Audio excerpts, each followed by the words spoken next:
friends. Um, I wanted to start today by saying it's Friday and happy Friday. But also, you probably you might have noticed that um, I say I'm going to record on Thursdays at 10. And so I made a decision yesterday, which is because of when I decide to put things on a specific day and time, then either that's when everything all these minor emergencies that have to be dealt with right away happen. Like last week, I had to take my husband to get his car repaired, um, which was not planned and but had to happen on Thursday morning. Or like this week, I hadn't been feeling all that great this week. And so yesterday at 10 o'clock, it was going to be really forced. And I don't have a great poker face. So you were going to know that I didn't really want to be here. And I decided that was not for the best either. So what I'm going to try and do is I'm going to still try and do Thursdays at 10, but I'm not going to hold myself to that. And I'm gonna make sure to be doing every week or every other week. And if it's not Thursdays at 10 a.m.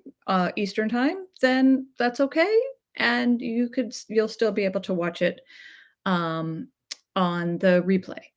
Um, so if you're interested in being alerted when I'm gonna go live, I think what I'm gonna do is start to um, put on my Instagram that I'll be going live in 15 minutes or something like that.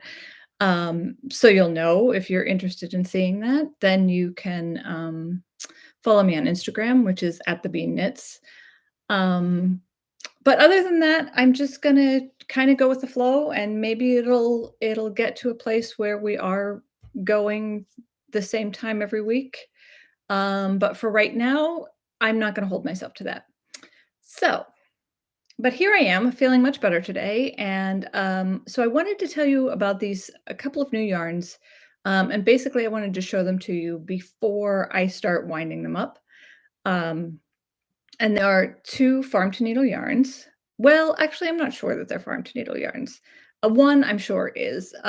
This one is Bare Naked Wools. Where is it that you can actually see there's not enough, there's so much glare. Um, Bare Naked Wool's Better Breakfast Fingering, and it is a merino alpaca nylon mix, which is why because the nylon is what's saying I don't know that this is farm to needle. I know they work a lot with local farms, so I'm assuming that the merino and the alpaca are from the Great Lakes region. I don't know that for sure because I've never actually met or been able to talk to Anne from Bare Naked Wolves. But regardless of that, it's a very lovely fingering weight, natural colors. This company does very little dyeing. They do some dyeing, but mostly they highlight the natural beauty of the wool. Um, so this is muesli. It's kind of a gray brown, very similar to what I'm wearing. Um, and I've had this for a while actually, and I know what I'm going to do with it mostly. It's still going to require some swatching, but it just hasn't gotten there. But it keeps getting closer and closer to the thing that I'm getting to work on. So I'm excited about that because I mostly know what I want to do with it. Um, the other one is I got two colors. This is Megs and Co. My friend Meg from Megs and Co. She's in Rochester, New York, and has a small indie dye company. This is her first farm to needle yarn. It's called Ellis. It's actually a lace weight, which is unusual. You don't see that many lace weights. But it's 80% Ramlay, 20% Fin. Well, it says light fingering lace weight, but it looks kind of like a lace weight. And there's a lot of yardage on here. So it's 600 yards. in just that. And so it says produced, spun, and dyed in New York. So I know she used a local farmer or probably two local farmers, probably one for the Ramley and one for the Finn. I'm pretty sure she told me that. Um, and also a mill that's in New York. So I'm really excited to use this. I also know exactly what I'm going to do with this, but I wanted to show it to you before I wound it up because isn't it pretty on the skein? I'm using these two colors together. Um, and I'm really anxious to see what that's going to look like. I got this at Woolen Folk in October last year. She was a vendor there, and I was there as well. Um, so I got this there, and I'm really excited to use it. Another farm to needle yarn. Somebody suggested that I start telling you what I'm wearing, which, duh, I don't know why I didn't think of that personally, but so today I have on, stand up a little bit, um, Glacial Drift. And Glacial Drift is actually the first sweater that I made when I started focusing on Great Lakes yarns. And so this is called Moraine Sport, Moraine Sport. They also have a fingering and I think a worsted. The company is Northern Bee Studio, and I love this yarn. I'm pretty sure I'm going to be able to see her again at YarnCon the first weekend in April. So I'm really excited about that because I want to get some more of this yarn. But the sweater is called Glacial Drift. It's a top-down yoke sweater, just two colors, and there's a little bit of decoration on the cuff as well. So I really love this one. This is one of the ones that I wear all the time. It can be found on my Ravelry page. You can get kits using Why Not Fibers yarn on the Why Not Fibers website, or you can get the pattern um, directly from me off of my website. So lots of different ways if you're interested in getting that. It's a great pattern. It's a sport weight yarn, so it goes a little bit faster. I tend to use fingering weight yarns, so this one is a little bit speedier. And the other thing I wanted to talk about today was choosing the yarn that you want to knit with. Um, I, s- I occasionally I see whether it's on my social media or another designer's social media, um, comments about the yarns that we choose to use that can be somewhat expensive, and um, as some people I think feel like we're forcing them if they want to do our patterns that they have to use these expensive yarns. Um, And for most designers I know, well, for all designers I know that I know of, I can't actually think of one that wouldn't um, agree with me on this, but there are probably a couple out there, but I can't think of any that we we don't really care what yarn you use. We just want you to be happy with the pattern.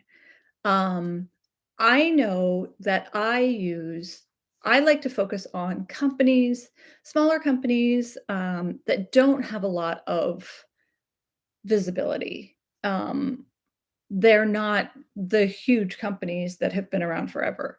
You know, from Red Heart yarn or Lion Brand yarn that you can get in Michaels and Hobby Lobby to Rowan yarns that you have to get at specialty local yarn shops, and it's a British company, and it's a big company, but their yarns are still pretty expensive. So there's a huge price range, but the similarity with all those companies that I just mentioned is that they're big companies. They have their own in-house designers. They don't need me to make money for them. They have lots of people working on making money for them. Whereas some smaller companies like Mexico um, are one woman operations. So, she's doing it all herself, and most people in the fiber industry are doing it because they love it, not because they're making any money at it. So, if I can design something in this yarn and it sells some fur yarn for her, then I know I'm helping out, a small dye company. I'm also helping out the mill, the small mill that she got this milled at because, she's probably gonna have to get more. And she's also helping out the farmers where or I'm also helping out the farmers where, she got the fiber from. And, fibers don't or farmers don't make any money either. So, any money that I can put into, um, the little guy, I guess, for lack of a better term, into their pockets, then that makes me feel like I've helped out. Um, and I had something else to say on that, and it just went straight out of my mind. So, what I'm saying is that's why I choose the yarns that I use, and that's why I focus on the Great Lakes region because that's where I live, and, I try and be as local as possible. But having said that, these yarns are tend to be a little bit more expensive, and if you can't afford that or you don't want to spend that money, if you maybe you can afford it, but you just have something else you'd rather do with that money, that's fine. If you wanna take my pattern and use whatever yarn you have in your stash or whatever yarn you can afford, if you're allergic to wool and you wanna use alpaca or if you wanna use acrylic, that's fine. I'm not gonna be upset at that by that at all. I just want you to be happy with your project. So I hope that you don't feel if you're watching these videos that, I'm trying to force you into using yarns that you can't afford or don't want to, spend the money on. 'Cause that's just untrue. I want to, show these things off to you so that you know about them, that you might not otherwise have known about them. But if you choose not to, knit with them, then that's fine. Don't feel like you have to do that. So, I think that's all I wanted to say today.